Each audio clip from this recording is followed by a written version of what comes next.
El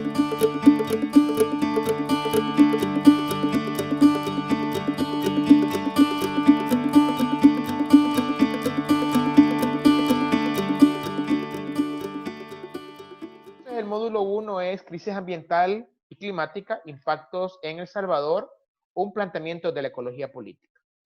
Primeramente quiero explicar esto desde por qué hablamos de ecología política. En UNES, todo el trabajo que hacemos, consideramos la distribución de los bienes ambientales, el agua, la comida, el territorio, el océano, entre las especies, es decir, el ser humano como una especie y las otras especies, entre las clases sociales, entre ricos, pobres, entre géneros, es decir, cómo se distribuyen los bienes ambientales entre hombres y mujeres, y entre generaciones. Es decir, cómo el consumo o el uso que le hacemos a los bienes naturales en este momento afecta a las próximas generaciones, o cómo el uso de los bienes naturales en el pasado nos ha afectado en la actualidad. Entonces, en el transcurso de los 5 módulos, esa va a ser como la lógica en la que vamos a ir trabajando. Entonces, ya para entrar en materia, primeramente hay que decir de que el país, nuestro país es un paraíso, es decir, es un paraíso tropical en el cual tenemos una riqueza en biodiversidad, una riqueza en bienes ambientales en general, en agua, suelo, pero que con el actuar del ser humano, con el actuar de las empresas, de la industria, este paraíso, esta gran cantidad de bienes culturales y ambientales lo hemos venido destruyendo. Y ahí podemos ver, cuando nos acercamos más, el tema de contaminación del agua, contaminación del aire, el tema de sequías, contaminación de playas, todo el tema de la generación de basura. Entonces, esta realidad ambiental en la cual el ser humano ha intervenido genera crisis. Y por eso es que se habla de crisis de agua, que eso no es muy lejos de lo que estamos pasando. Es decir, hemos estado el último mes con crisis de agua potable en el área metropolitana de San Salvador, pero también es una crisis nacional, es decir, la mayoría de la población padece falta de agua y sin duda eso es preocupante. Además de eso, se habla que tenemos una crisis por el cambio climático. Si hay un cambio climático que ya nos está impactando, afectando los medios de vida, y ahí tenemos todo esto de cómo tenemos aumento de sequías, aumento de lluvias intensas, y vamos a ver más a detalle eso. Y en general, todas estas crisis de carbono, de biodiversidad, de residuos, se habla de que hay una crisis sistémica. También se habla de una crisis del modelo civilizatorio, es decir, este modelo que hemos utilizado, un modelo occidental para vivir, pues ya llegó a un tope en el cual seguir viviendo de esta manera representaría un daño o un impacto en la vida de toda la población. Entonces, en ese sentido, primeramente hay que ver la Tierra como un ecosistema vivo. Es decir, el planeta forma parte del sistema solar y es un planeta vivo, dinámico, que surgió hace más o menos 4.600 millones de años.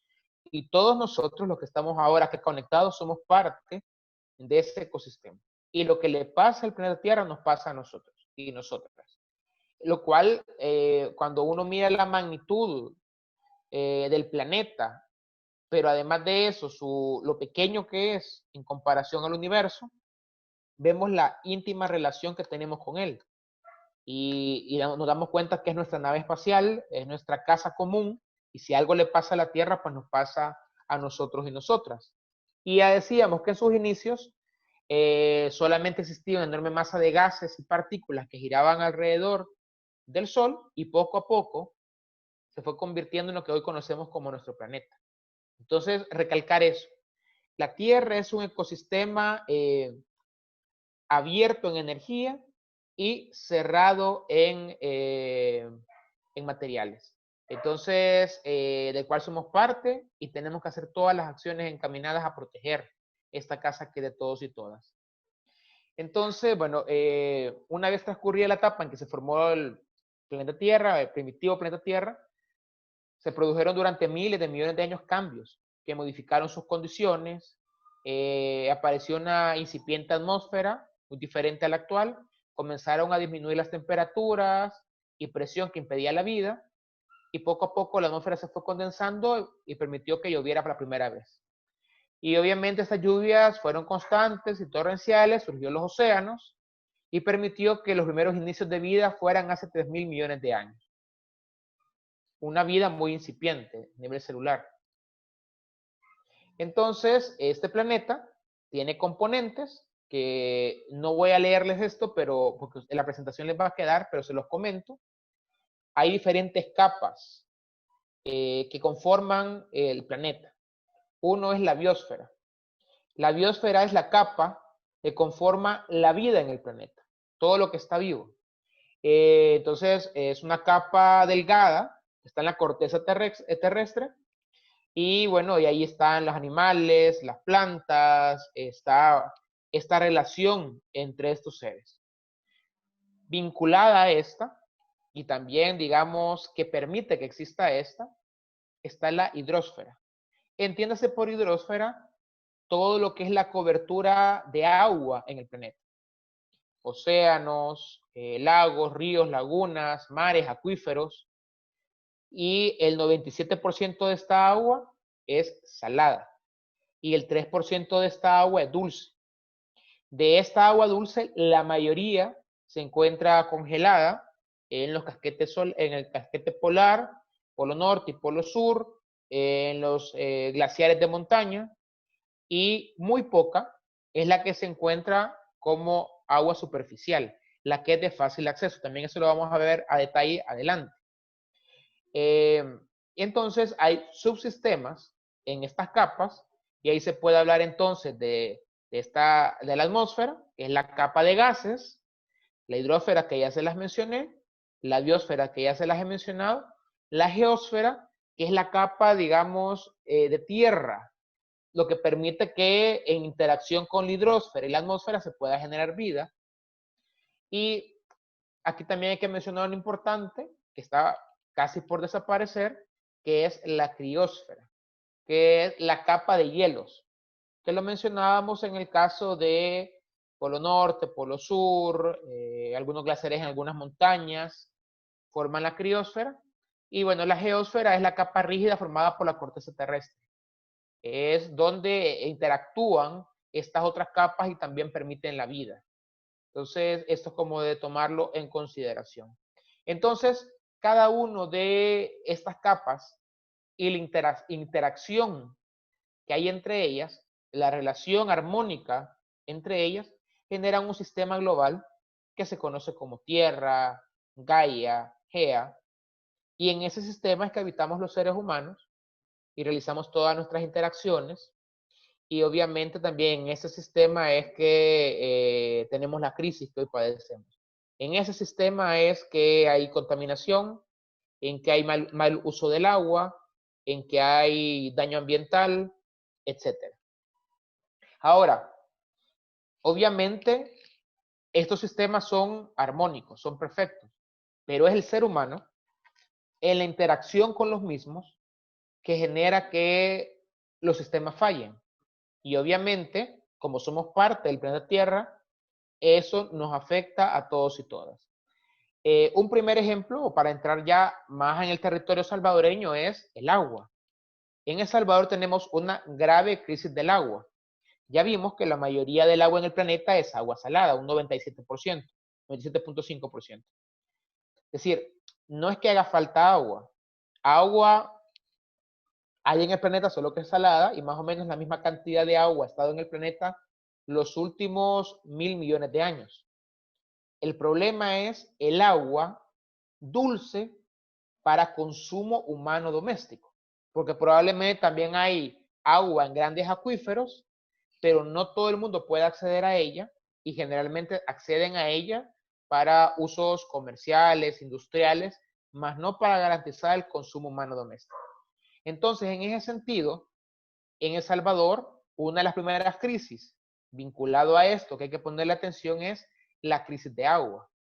Y bueno, primero hay que decir de que un componente de esta crisis es el acceso.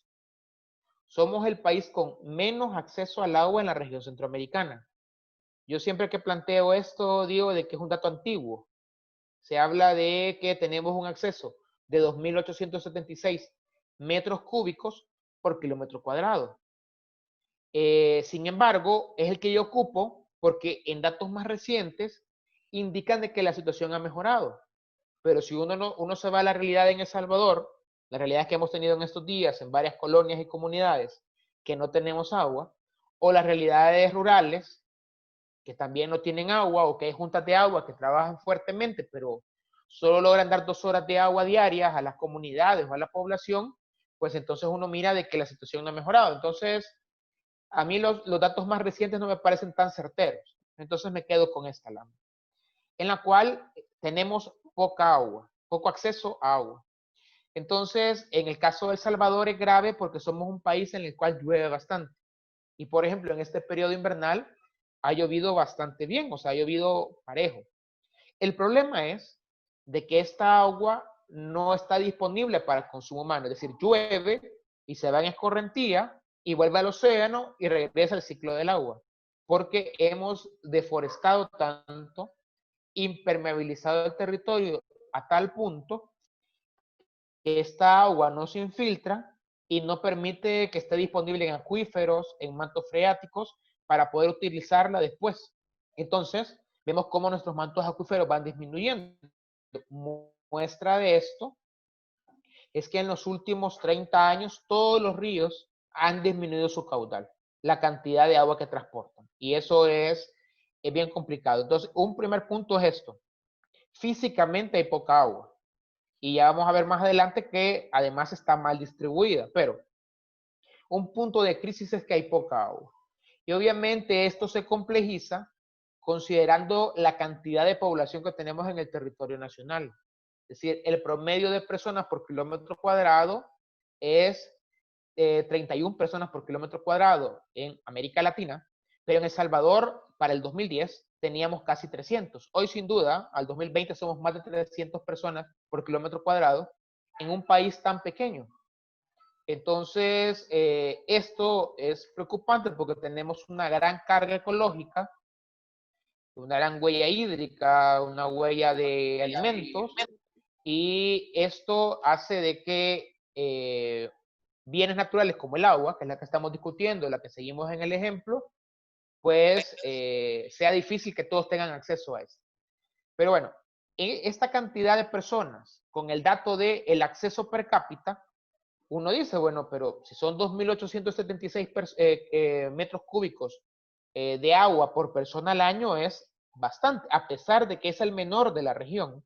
Es decir, si lo comparamos con Belice, que tiene 64.000 metros cúbicos por persona al año, eso es poco, pero si la mayoría de familias en El Salvador reciben por ANDA 15 metros cúbicos mensuales, pues 2.876 no es mal, no es poco. El problema, como mencionaba, es que está inequitativamente distribuido. O sea, no es como que todo el agua la ponemos en un huacal y a cada persona va a tener, puede sacar un vaso, es decir, va a tener la misma cantidad de agua. No es así.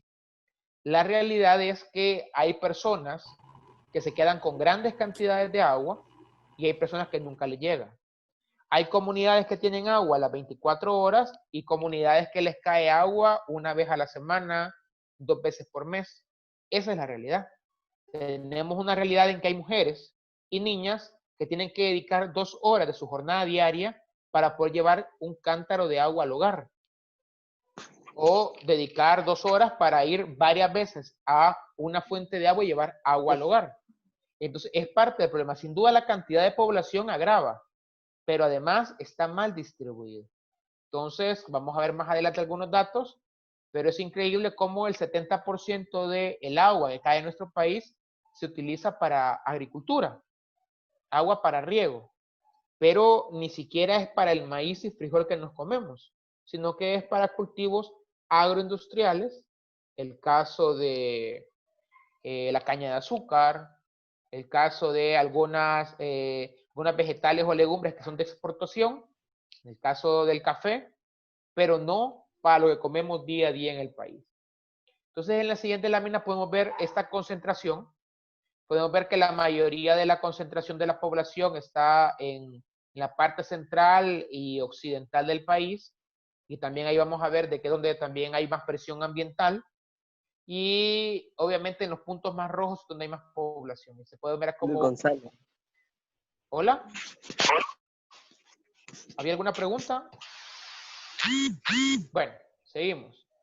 Si hay preguntas, lo pueden poner en el chat o le pueden levantar la mano por medio de la forma que permite Zoom a Esmeralda. Entonces, podemos ver cómo la población se va concentrando y va aumentando del 70, 90 y en el año 2000, del 2000 al 2010 en nuestro país. Y obviamente eso hace que haya una más presión a los bienes ambientales. En nuestro país, como les mencionaba, la mayoría de los ríos han disminuido su caudal. En la actualidad hay muchos de estos ríos que aparecen en este mapa que han desaparecido o son lo que se conoce como quebrada de invierno. Es decir, tiene agua cuando llueve. Esto es todavía más fuerte, todavía más grave en la parte oriental del país, del Lempa para buscando la Unión. ¿Por qué? Porque hay un franco proceso de desertificación y hay cada vez hay más quebradas secas. Hay más ríos que se han secado a causa de que está demasiado deforestado, que hay demasiado aumento de la temperatura o que hay demasiada antropización, es decir, construcciones, urbanizaciones, etc. Entonces, de todas las cuencas en nuestro país, todas están de alguna manera degradadas o afectadas. Y es importante tomar en cuenta que esta afectación o la afectación que mencionábamos de los ríos en nuestro país, uno de los indicadores tiene que ver con esto. Como hay concentración de la población, hay más necesidad de vivienda.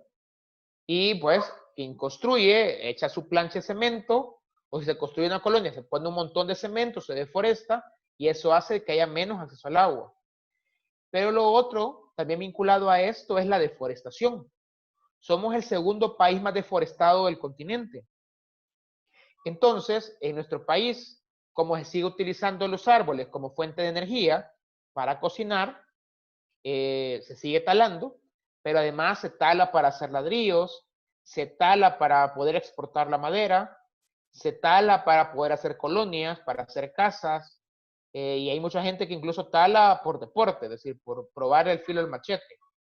Entonces, en ese sentido, estamos en un país en crisis de agua, en crisis de biodiversidad, porque esto es casi como un círculo vicioso. En la medida que yo voy deforestando, hay menos agua. Y si hay menos agua, aumenta la temperatura. Y si hay más temperatura, ciertas especies no se van a dar en el territorio. Y poco a poco nos vamos a ir convirtiendo en un desierto, como ha pasado en otros países del mundo. De cara a esto que les mencionaba de la deforestación, en este mapa se puede ver en rojo cuáles son aquellas áreas que son más susceptibles a ser deforestadas o que están más amenazadas por el tema de deforestación. Y se puede ver también lo que les mencionaba, que es en la parte central y occidental donde ocurre más esto. Y esto es importante, no es que en la parte oriental no se deforeste. Lo que pasa es que la zona que está más deforestada. Entonces, obviamente ya casi no queda que deforestar. Nos vamos por aquí, por la zona de Conchagua, pues todavía hay bastante deforestación porque ahí hay áreas protegidas en ese sentido, pero esto también es parte de los elementos o parte de las crisis que hacen que tengamos falta de agua, pérdida de biodiversidad, pérdida de animales, plantas, etc. De eso, ¿qué datos se tienen? Para el 2016 se hablaba de que teníamos una cobertura vegetal de un 26.5%. A mi lectura es bastante para los datos que se manejaban antes. Es decir, hace 10 años se hablaba de poco más, tal vez 14 años, se hablaba que la cobertura vegetal en El Salvador era de un 11%. Para el 2016 se dio este dato oficial, 26.5% de bosque, de cual el bosque natural es un 1.87%, o sea, casi 2%. Eso es lo que se dice oficialmente. Pero no teníamos, digamos que tanta certeza de los datos. Para 2 años después, 2018, se hablaba que esta cantidad había aumentado casi 10 puntos. Es decir, se hablaba de un 34 punto y fichas, lo cual también es bien raro porque si no se ha hecho mayor cosa o mayor labor de reforestación, ¿cómo es que aumentó en cifras el bosque? Es cierto de que gobiernos pasados hicieron actividades de reforestación, como las llamadas plantatones, pero ¿cómo es que hubo un cambio tan radical de 10 puntos en la cantidad de bosque? Y la explicación es que es una definición política de qué es bosque. Hay una decisión política de qué es bosque. Entonces, cuando uno habla de bosque, tiene que ver con la altura de los árboles, el grosor de los árboles, la cantidad de árboles por hectárea y la cobertura de copa. Y el punto es de que aquí la definición de bosque en El Salvador es tan laxa o tan fácil que casi cualquier cosa es bosque. Si tuviéramos la definición de bosque como en Canadá o en Costa Rica, probablemente estos datos disminuyeran un montón. Entonces, bueno, cuando estamos hablando entonces de crisis de agua, de crisis de biodiversidad, del tema de tala, ¿qué es lo que la provoca? Y se hablan de que hay impulsores de la deforestación y de la degradación. Entonces, aquí vamos a ver algunos. Uno es el tema de los incendios forestales. Los incendios forestales a nivel nacional son una pandemia, casi como el COVID. Hoy, obviamente, estamos en invierno y pues no hay incendios forestales porque llueve, o si hay, se apagan rápidamente, pero todos los veranos se rompen récord de la cantidad de incendios forestales que se generan. En esto también recordemos de que no solo es en El Salvador, hubo crisis de incendios forestales en la Amazonía, en Australia, en partes de África, y tiene que ver parte con el cambio climático, que es una actividad humana que hace de que haya más temperatura, que vamos a ver también eso a detalle, pero también tiene que ver con las actividades humanas. En el caso, en El Salvador, con los incendios forestales, recordemos la quema de los cultivos de caña de azúcar. Esta quema de los cultivos de caña de azúcar, obviamente, generan que a veces hayan chispas, llamas, que hayan en un área protegida, en un bosque, en un cultivo de maíz, y que provocan incendios forestales. Lo otro es el tema de plagas y enfermedades. En el caso de los bosques también tenemos cultivos como el del café, que fue afectado por la roya, cultivos como o más bien bosques como el de pino, donde estuvo el gorgojo descortezador del pino, que también afectó, y obviamente con el cambio climático, ese tipo de enfermedades se reproducen, aumentan. Lo otro es la tala ilegal y selectiva.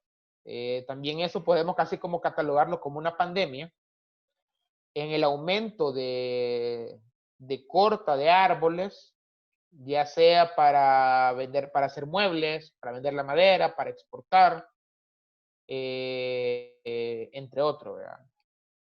Y por supuesto el tema de control y regulación del uso del suelo. Donde antes teníamos un bosque, tenemos un cultivo de caña de azúcar. Donde había un bosque, tenemos una nueva colonia.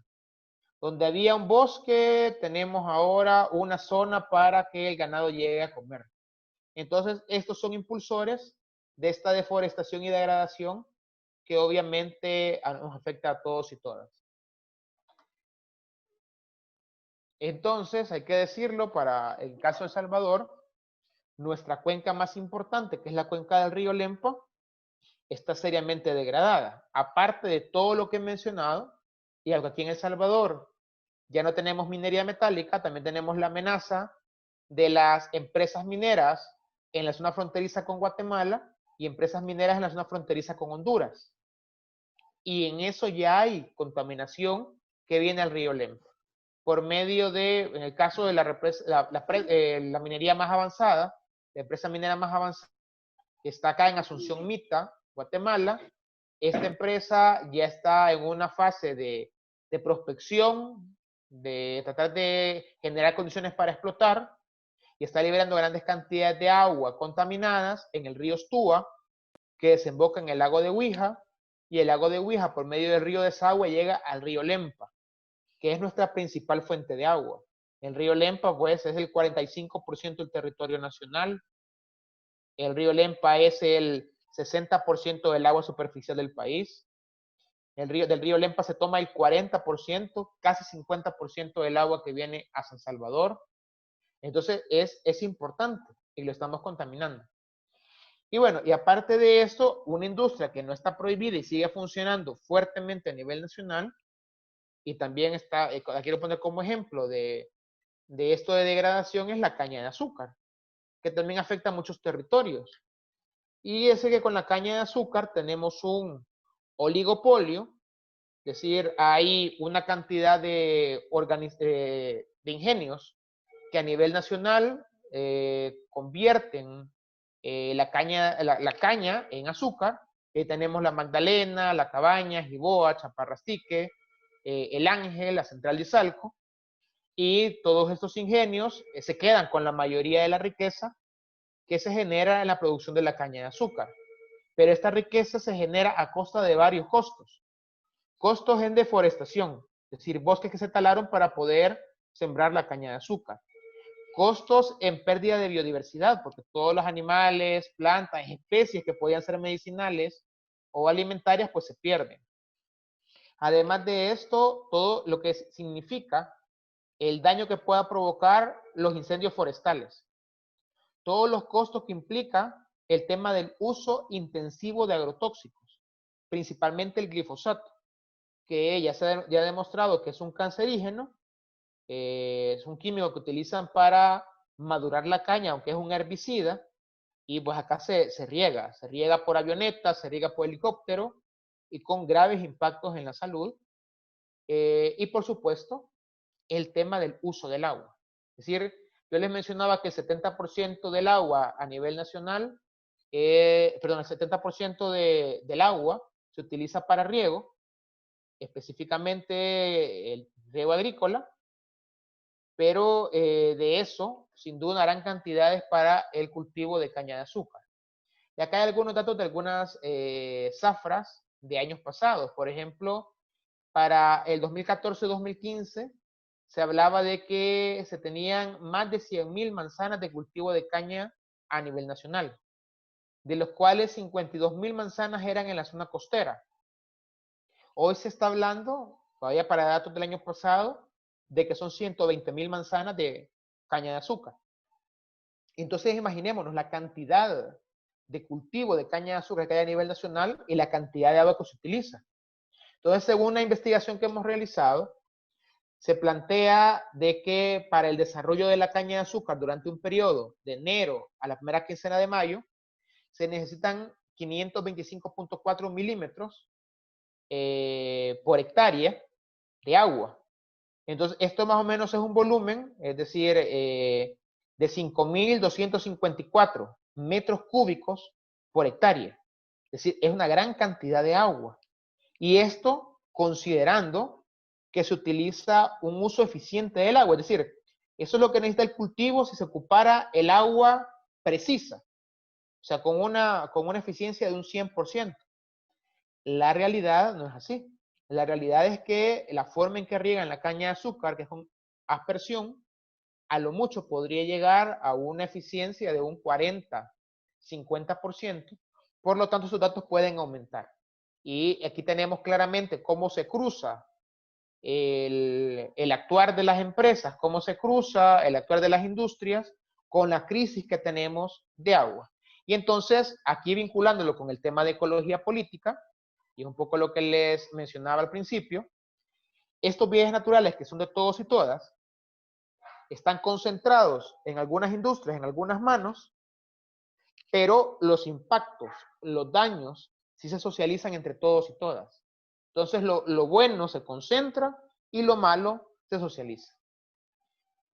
A eso hay que sumarle otros elementos importantes de cara a estas crisis, y es la crisis climática. Y hasta aquí hemos hablado de la crisis del agua, de biodiversidad, de deforestación, pero una crisis que también es mundial y ya nos está impactando es la de cambio climático. Y es que tenemos un cambio climático que ya está impactando a todos los países del mundo, pero hay unos países que son más vulnerables que otros, y El Salvador es uno de ellos. Entonces, un poco para dar algunas generalidades, yo creo que la mayoría de ustedes ya ha escuchado esto del cambio climático y cómo nos afecta, pero vamos a rápidamente dar algunas generalidades. Todos y todas conocemos lo que es el efecto invernadero, que es un fenómeno natural por medio del cual hay una capa de gases en la atmósfera que permite que haya vida en el planeta. Tenemos una temperatura en promedio de 15 grados en el planeta que permite que haya vida. Obviamente hay países más calientes como El Salvador, que aquí el promedio anda como por 27 grados, a veces más. Pero cuando esta capa de gases aumenta de manera artificial, producto de la generación de estos gases de efecto invernadero por medio de las actividades humanas, los gases aumentan y eso se conoce como calentamiento global. Entiéndase por calentamiento global que efectivamente nuestro planeta se está calentando y eso hace que el clima, los parámetros del clima cambien. Entonces, cuando uno habla de cambio climático, es un desequilibrio energético en la Tierra. Es decir, que la cantidad de energía que entra por medio del Sol no sale y eso acelera los ciclos y obviamente genera impactos en la población. Y en el caso del cambio climático, efectivamente es eso, que el clima cambia. Por ejemplo, todos de seguro recuerdan los temporales, que es un periodo de tiempo más o menos parejo en el cual llovía. Hoy lo que ocurre es que esa cantidad de agua que antes caía en una semana, hoy cae en una hora. Entonces tenemos mucha lluvia concentrada en poco tiempo, lo que implica un impacto obviamente en la población y sus medios de vida. Otro ejemplo, el cultivo. Todo el mundo sabía de que si cultivaba el 3 de mayo, la cosecha no se perdía, porque comenzaba a llover. Pero hoy no están así. Han habido años que en mayo no llueve, sino que llueve hasta junio. Hay otros días otros años que llueve a mediados de mayo, o por ejemplo la canícula. Supuestamente en agosto siempre hay canícula al inicio de agosto, pero a veces la canícula llegaba en otro mes, o duraba más de los 15 días que normalmente dura, o duraba. Eso también son muestras del cambio climático. Entonces, ese cambio climático es producto de la actividad humana, como en los últimos 250 años la forma de producir y el tipo de energía genera gases, los modos de transporte y combustible generan gases de efecto invernadero, y obviamente también el consumismo y estilo de vida de derroche genera ese cambio climático. ¿Y eso cómo nos impacta? Pues nos impacta con un aumento de la intensidad, frecuencia y duración de los eventos climáticos extremos. Y ahí podemos ver cómo en las últimas décadas, si bien es normal de que hayan huracanes, pero no tantos huracanes como nos golpean en los últimos años. Las sequías, pues cada cierto tiempo también hay una normalidad, pero no todos los años. O el tema de las inundaciones o los maremotos, tormentas tropicales. Hay una tendencia que el aumento de la intensidad, frecuencia y duración de estos fenómenos va a la alza. Entonces, es decir, intensidad, huracanes más fuertes. Frecuencia, van a haber más huracanes por año. Y duración, pues si antes un evento climático duraba 4 días, pues hoy va a durar 8 días, 10 días. Y con esto va aparejado el tema del aumento de la temperatura. Aquí podemos ver el país y las zonas que más han aumentado la temperatura, en la zona de Aguachapán Sur, pero como les comentaba, la zona oriental del país es la que más ha aumentado la temperatura y está en un franco proceso de desertificación, lo cual es bastante grave. Y se tienen que hacer bastantes acciones encaminadas a adaptarse a este cambio o a mitigar estos impactos. Entonces, el cambio climático en El Salvador se puede decir de que tiene, digamos, 3 impactos. Más calor, más sequía y más inundaciones. Y estos 3 impactos, es decir, más calor, más lluvia o falta de lluvia, impacta todos los medios de vida. La agricultura, la pesca, el comercio, porque obviamente uno puede decir, bueno, pero el calor ¿cómo va a afectar la pesca? Bueno, los peces se van más lejos y al pescador le es más difícil pues capturarlos. Lo otro también hay que comentarlo, aunque lo vamos a ver más a detalle si no me equivoco, en la tercera presentación o segunda presentación de esta tarde, es de que frente a esto podemos hacer dos cosas. Enfrentar los impactos reduciendo lo que hace de efecto invernadero, eso se le llama mitigar, que poco podemos hacerlo porque no somos los grandes emisores, y adaptarnos. Adaptarnos es hacer acciones encaminadas a corregir los sistemas para que los impactos sean menores. Si yo me dedico a la agricultura y todos los años siembro maíz y frijol y todos los años pierdo porque llovió o porque no llovió, pues ya es momento de que además del maíz y frijol, siembre otras cosas. Chaya, malanga, árbol de pan, ujuste, no sé, también pepino, rábano, no sé, una gran cantidad de productos, de manera que si pierdo la mitad, tengo la otra mitad para poder comer o poder vender. Si ya sé de que cada vez hay menos agua, pues cómo uso eficientemente el agua para poder enfrentar esta falta de agua. Y hay que decir que la adaptación tiene tope. Entonces también es importante que sigamos exigiendo a los países que mitiguen el cambio climático, los países ricos, desarrollados o los que más contaminan, porque si en nuestro planeta, que tenemos un mapa del planeta, una imagen del planeta, donde se puede ver este aumento de temperatura, como estamos a nivel global, como van el tema de las negociaciones climáticas y la falta de cumplimiento en los países, se espera un aumento de la temperatura a nivel global de 4 grados centígrados, lo que implicaría para nuestra región un aumento de 6 grados. O sea, con 6 grados más en la temperatura, no hay adaptación que sirva. Es decir, nos vamos a haber quedado sin agua y sin comida y entonces vamos a tener la necesidad de migrar, o sea, irnos a otro país donde podamos efectivamente sobrevivir o quedarnos y pues quedarnos aquí sin agua y sin comida. Entonces digamos que esto es importante de cara a los procesos que estamos trabajando y desarrollando con las comunidades. Bueno, acá termina esta primera presentación.